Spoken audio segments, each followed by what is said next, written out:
Hey, Charlie. Haircut? Yeah.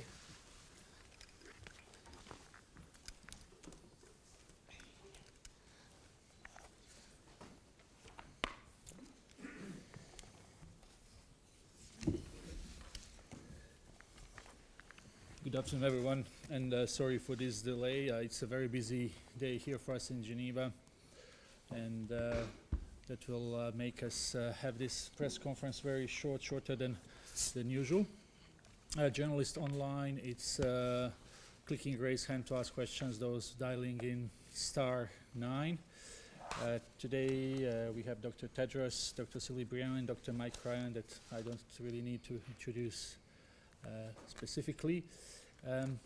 Today we will start with the questions from journalists online. This is because we need to set up room at another part of the building where we'll have a Secretary General of the United Nations visiting WHO. I will give the floor to Dr. Tedros immediately for his opening remarks.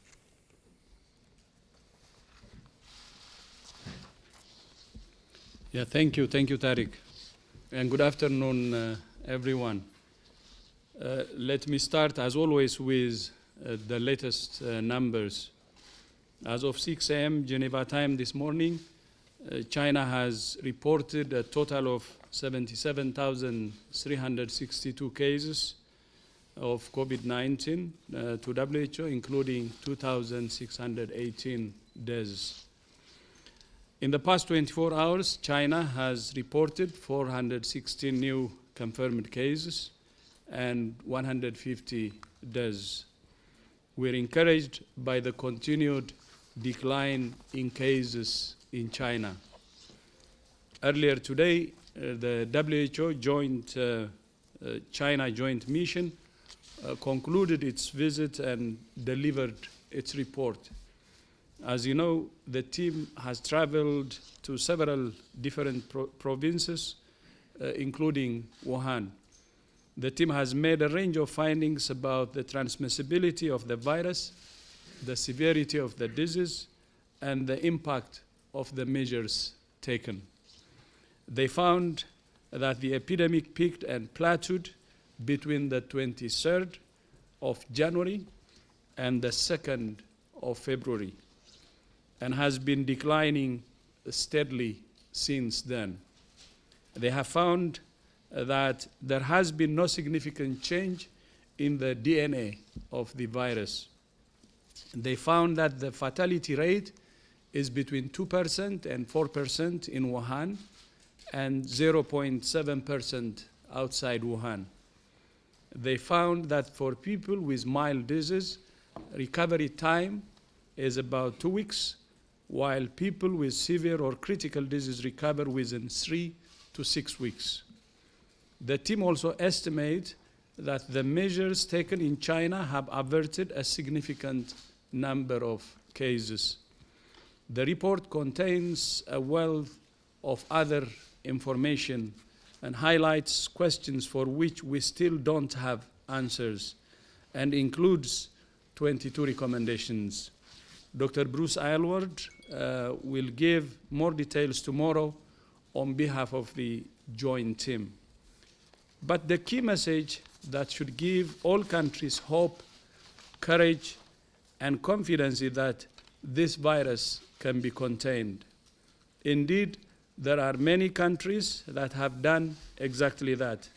Outside China, there are now 2,074 cases in 28 countries and 23 deaths. The sudden increase of cases in Italy, the Islamic Republic of Iran, and the Republic of Korea are deeply concerning. There is a lot of speculation about whether this increase means that this epidemic has now become a pandemic. We understand why people ask that question. WHO, as you know, has already declared a public health emergency of international concern. Our highest level of alarm when there were less than 100 cases outside China and 8 cases of human-to-human transmission. Our decision about whether to use the word pandemic to describe an epidemic is based on an ongoing assessment of the geographical spread of the virus, the severity of disease it causes, and the impact it has on the whole society. For the moment, we are not witnessing the uncontained global spread of this virus, and we are not witnessing large-scale severe disease or death. Does this virus have pandemic potential? Absolutely, it has. Are we there yet? From our assessment, not yet. So how should we describe the current situation? What we see are epidemics in different parts of the world, affecting countries in different ways and requiring a tailored response. The sudden increase in new cases is certainly very concerning. I have spoken consistently about the need for facts, not fear. Using the word pandemic now does not fit the facts, but it may certainly cause fear. This is not the time to focus on what word we use. That will not prevent a single infection today or save a single life today. This is a time for all countries, communities, families, and individuals to focus on preparing. We do not live in a binary black and white world. It's not either or. We must focus on containment while doing everything we can to prepare for a potential pandemic. There is no one-size-fits-all approach. Every country must make its own risk assessment for its own context. WHO is also continuing to do its own risk assessment and is monitoring the evolution of the epidemic around the clock.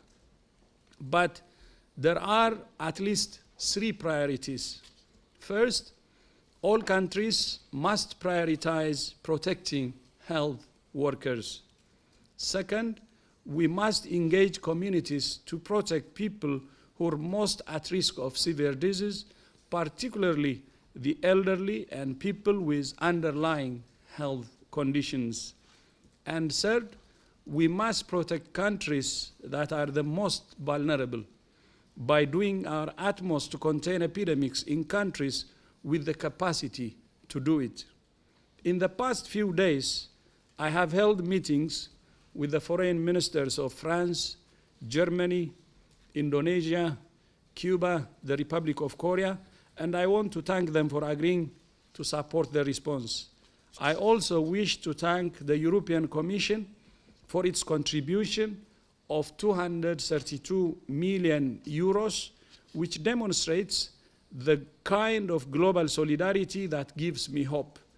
France, Germany, and Sweden have also announced additional contributions. This is a shared threat. We can only face it together, and we can only overcome it together. When we act together, countries, regional and global health organizations, the media, the private sector, and people everywhere, our collective strength is formidable. Alone, we lose. Together, we win. I thank you. Thank you very much, Dr. Tedros. Before we start with questions, some of you may know Chinese health authorities have organized press conference at the end of the International Expert Team mission, where Dr. Bruce Aylward and the national counterparts have talked in more details about their findings. As we speak now, we are sending you audio file from this press briefing, so you can hear more about that. And with that, we will start with questions from our colleagues online. I'm calling on Politico. If you can hear us and maybe introduce yourself. Yes, hi, can you hear me? If you can just speak a little bit louder, but we can hear you. Yes, hi, this is Ashley from Politico. I just wanted to know, are the contributions to the urgent funding appeal, the majority is still in pledge stage. When is this funding expected to be received by the WHO? Thank you for that. Yes, most of the funding is currently in pledge stage, but we do have mechanisms in-house for firm pledges that we can begin to spend against those pledges immediately, and we are making arrangements with Raoul, Thomas and Jen Ellison to do just that. So we should be able to start expending funds against firm pledges in the coming days. Thank you very much. Just to remind everyone, very short questions as we don't have much time. We are now calling on, as I said, we will take a few questions from online first because our colleague Chris has to go. Helen Bransfeld, very fast. Helen, short question. Hi, thank you very much for taking my question.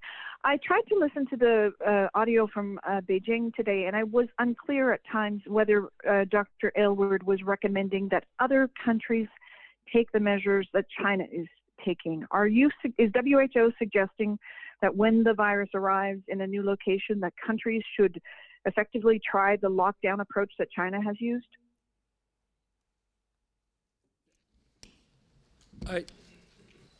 As I said in my statement, Bruce will be giving a press statement tomorrow in Geneva.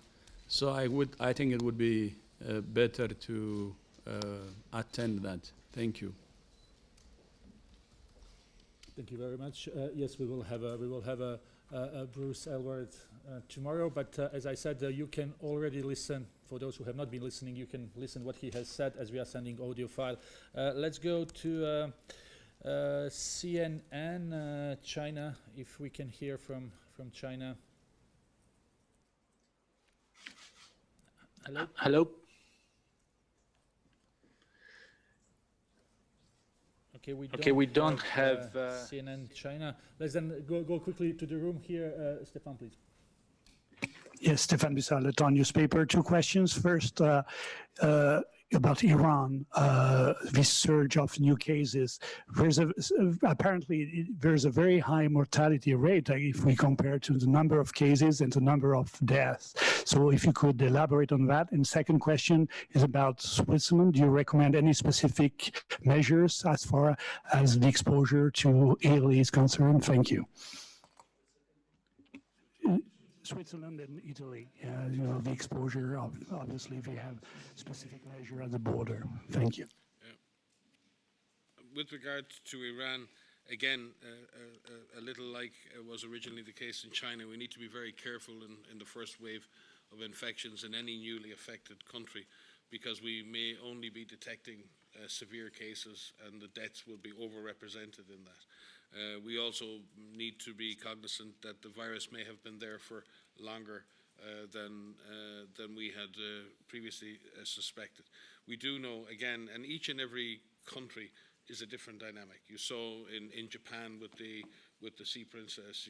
You see with Singapore when they had a cluster at a conference where there was exportation from that conference. You've seen in the case of Iran religious gatherings. So sometimes when you see an acceleration of cases and a spread from that, it doesn't necessarily represent the natural transmission dynamics of the virus. It's very much driven by the context of a gathering and then people moving after. So the natural transmission dynamics are such that if you look in most cases, for example, even in China, are in family clusters. Most secondary cases occur in families.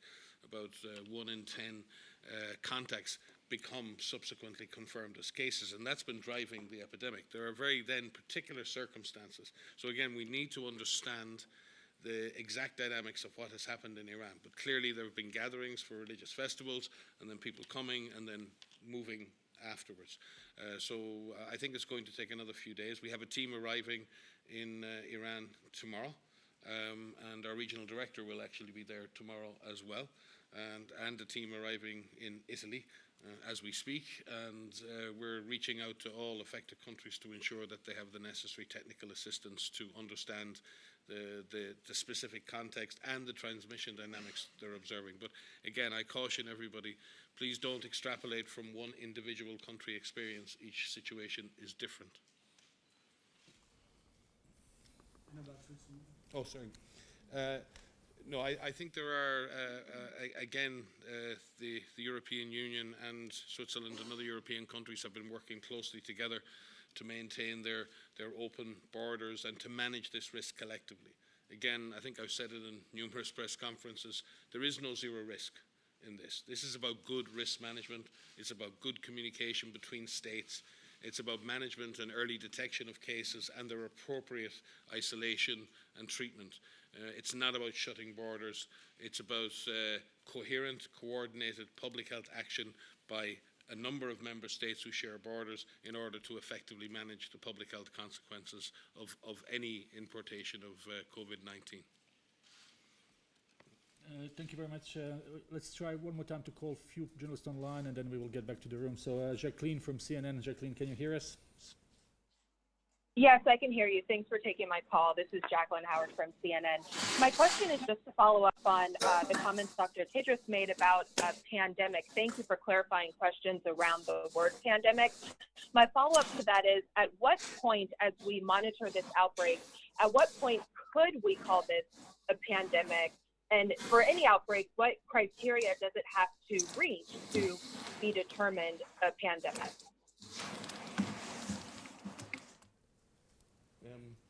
Sylvie may wish to come in on this. Pandemic comes, I think, from the Greek pandemos, which means everybody. Demos being the population, pan meaning everyone. So pandemos is a concept where there's a belief that the whole world's population would likely be exposed to this infection, and potentially a proportion of them fall sick. And we've seen it in influenza. It occurs in different waves. So pandemics of influenza can be sometimes called a lot earlier because we know we've had previous pandemics, and we know with influenza that when there's highly efficient community transmission, as we see with seasonal flu, that the disease does spread around the world, and it has proven that time and time again. So it's much easier to say a pandemic will occur in an influenza situation. What we don't understand yet in COVID-19 are the absolute transmission dynamics. And look what's happened in China. We've seen a significant drop in cases, huge pressure placed on the virus, and a sequential decrease in the number of cases.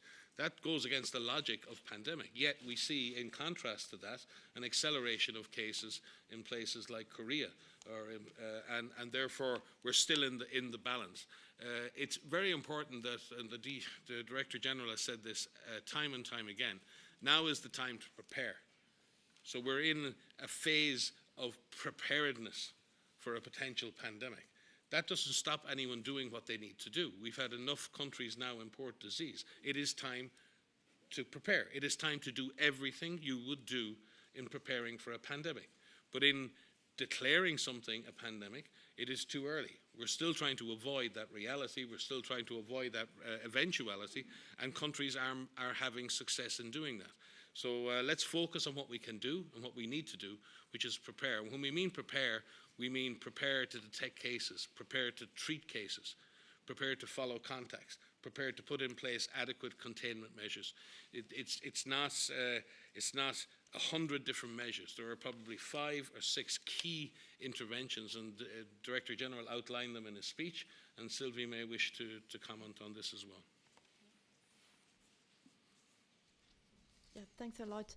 And I think whatever is the situation, as Mike highlighted, what is really important to understand is that the situation will be different in different contexts. And so that's why local and national risk assessment is so important, because this is how you can really tailor the intervention to the context. And even in one given country, the situation may be different in different provinces, for instance. And so that's why it's so important now to get prepared and to grab these nuances, and so that we can put in place effective interventions. And one of the comments also is that each disease has a different trigger. And what we know for flu, because flu has been hitting the humanity with different pandemic, 3 in the past century and 1 is in this century. So we have more experience of this kind of disease, and it's easier to define triggers for when we are in pre-alert and when we are really in a full pandemic mode. But for this disease, it's a very new disease, and we are still learning about it. So we do is a very careful monitoring, 24/7, and working closely together to be on top of it at any moment. Thank you very much. We will take one more question from online. Banjo Kaur from India, down to earth. Miss Banjo, can you hear us? Hi, my question is to Dr. Tedros. Dr. Tedros, you were meeting the officials of African CDC the other day and you were taking a stock of preparedness. Can we have some sense as to how many laboratories in different countries of Africa are prepared to do testing of the samples, and how many countries do have such a facility?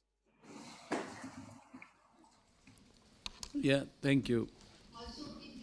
If you could just give a sense about how much are these countries prepared to launch a quarantine if it's required at any point in time? How much are they prepared? What? The second one. The second one. Okay. So I will take the first one. As you know, at the start of this outbreak, there was only one country that could do the testing. Now we have 41 countries, and we're moving into the rest of the countries that haven't developed the capability. But the meeting of the African Union Ministers of Health was very, very important because it helps in continental preparedness and also national level preparedness. And they had a consensus on both. And they have agreed to do all they can, because it's the national preparedness which is really central to fight for the potential arrival of this virus in the continent. Yeah. With regard to preparedness to implement public health measures like case detection, isolation, quarantine, in fact, paradoxically, countries in Africa have quite a deal of experience in dealing with detection of specific syndromes. Africa has been leading the world in polio surveillance, in surveillance for hemorrhagic fevers, which is a hemorrhagic syndrome, with cholera, which is a watery diarrhea syndrome, for Lassa fever and for yellow fever. So countries in Africa have been dealing with the identification, isolation and contact tracing for many different diseases. The challenge in this particular case is that this is a respiratory disease, and the systems in Africa historically have not been as well developed for that. But WHO, with its partners in the Global Influenza Surveillance Network, has been doing quite a bit of work over the last 5 years, since the last pandemic, in strengthening the capacity of African public health systems to detect and implement respiratory disease surveillance, particularly acute lower respiratory tract infection surveillance. So we believe that the surveillance systems are in place, but what we need to do is connect the clinicians in the hospitals with the surveillance systems, with the laboratories. So those basic capacities exist, but it's the same for all countries, even Italy and everywhere else. The issue in a crisis is not having the individual capacities. It's making those capacities work together in a coherent and coordinated fashion. We've seen that with polio eradication. It's not just about the individual capacities. Coordination, governance, and the ability to drive a coherent response over a long period of time. And we've seen that in Ebola. It's taken a year and a half in Congo to develop and implement a comprehensive multi-agency, multi-organization capacity to contain Ebola in Congo and prevent it reaching surrounding countries. So I think Africa has quite a track record. We need to support those systems, and there are countries in other parts of the world who also have weaker health systems, and we also need to support them. Thank you very much. We'll take a few more questions from the room, and then we will have to go. Yes, please. First question, and then Catherine, and then we will probably have to move on. Yang with Xinhua News Agency. Experts warned there's a possibility that COVID-19 is here to stay, and it might become a long-term disease that coexists with humans like the flu. How to comment on this? Thank you. That's a possibility. What we don't know is what the reality will be in 2 months or in 6 months' time. There is still a possibility that we can contain the virus and interrupt its transmission, but the virus may settle down into an endemic pattern of transmission, into a seasonal pattern of transmission, or could accelerate into a full-blown global pandemic. And at this point, it is not possible to say which of those realities is going to happen. In fact, the hope we have from the efforts in China is that it is clear that China and a number of other countries with smaller events have managed to suppress and contain the virus. But as I said, some countries are struggling with that. So we have to now see, can we learn the lessons? And I think that's going to be one of the important things coming from the mission to China, is collating and bringing together all of that experience that China's had over the last 8 weeks. To see what we can learn about what the right things to do, what works, what doesn't work, what's effective, what's not effective. But you're correct. If anyone wants to predict the future, they're welcome to do it. But the possibility you raise is certainly one that could come to pass. Thank you very much, Catherine. Yes, thank you. Konga for France 24. My question is regarding preparedness. We often speak about Africa, but as Mike and Dr. Tedros just underlined it, Africa is used to, face these kind of outbreaks. But I would like to know, what about European countries? Are they prepared? We see what's happening in Italy. Geneva, for instance, follow-up of the question of my colleague, Geneva is a hub of conferences. We just had the Human Rights Council session that opened this morning. There's nothing at the airport. There's nothing here around to take the temperature or anything. So what do you think? And are you also scared about the coordination, the governments, and a coherent response from the European authorities? Thank you. We believe that all countries are vulnerable because all countries have two things. All countries have vulnerable populations. People within any, no matter how developed an economy is, there are many, many older people with underlying conditions who may be negatively impacted if this virus arrives and spreads. Secondly, many of our health systems, even in the most developed countries, in fact, very often in the most developed countries, are operating at nearly 100% efficiency or impact all the time.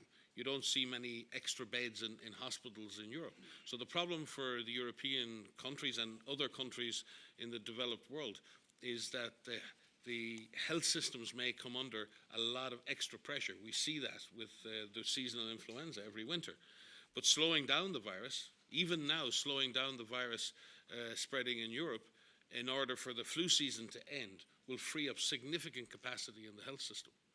So even slowing down the virus by a month or 6 weeks has a massive positive benefit to the system. But you're right, all systems have vulnerabilities. But again, we've said it before, when it comes to conferences, when it comes to movement, there is no zero risk.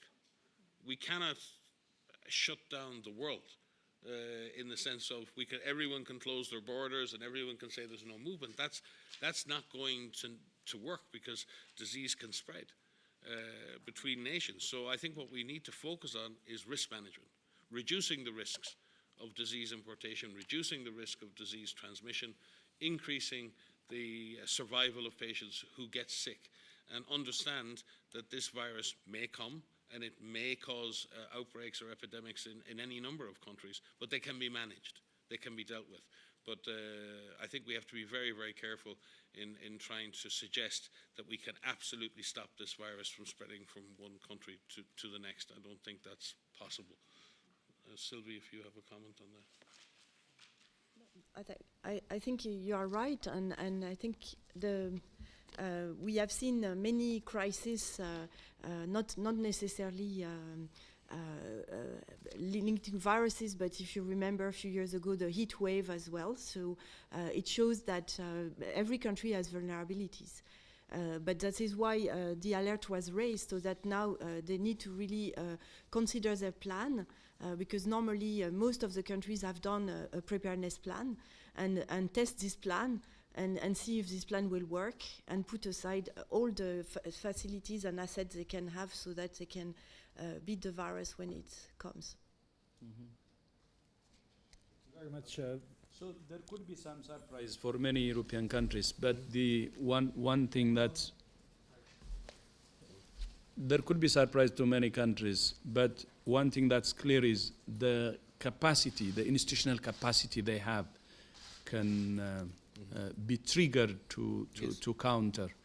So that's one thing, but they have capacity, of course, institutional capacity. Thank you very much. We will conclude with this, and sorry for everyone online and here in the room who was not able to ask the question. There will be other opportunities. We will send the audio file from this briefing shortly. We have sent to you an audio file from the conference that took place in China earlier today. And then we will have on our Twitter account a short encounter of United Nations Secretary General with some of the journalists around 5:30 today. So please follow us on Twitter. Thank you very much and have a nice day. Thank you. Good.